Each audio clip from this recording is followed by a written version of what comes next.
শামু, তুমি কেঁদো না। তুমি একেবারে ছোট মানুষ। তোমার বয়স যদিও বলছে 13, আমার কাছে মনে হচ্ছে তোমার বয়স আরো কম হবে। তুমি আসলে বুঝে উঠতে পারো না ওদের ষড়যন্ত্র। আল্লাহ তাআলা তোমার ভবিষ্যৎ ইনশাআল্লাহ সুন্দর করবেন। তুমি আবার পড়াশোনা করবা, তুমি সুস্থ হও।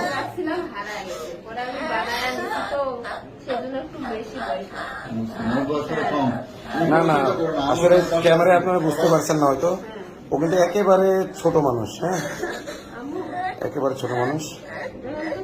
আসলে আমরা যেটুকু পাইলাম ওর জবানবন্দিতে, ওর আম্মুর জবানবন্দিতে ওকে কালো জাদু করা হয়েছিল। চকলেট, মিষ্টি জাতীয় জিনিস, চকলেট ইত্যাদির মাধ্যমে কালো জাদু করে ওকে এটা করা হয়েছে। আম্মু ঠিক আছে, ঠিক আছে, তুমি কাঁদো না আম্মু। আচ্ছা ওকে, আপনি ভালো মতো হবে, ঠিক আছে, তুমি কাঁদো না আম্মু। তুমি এটা ন্যায় বিচার পাবা ইনশাল্লাহ, তুমি ন্যায় বিচার পাবা, তুমি ন্যায় বিচার পাবা। আমি তোমার বাবার মতো ইনশাল্লাহ তোমার ন্যায় বিচার আমি আদায় করে দেবো ইনশাল্লাহ।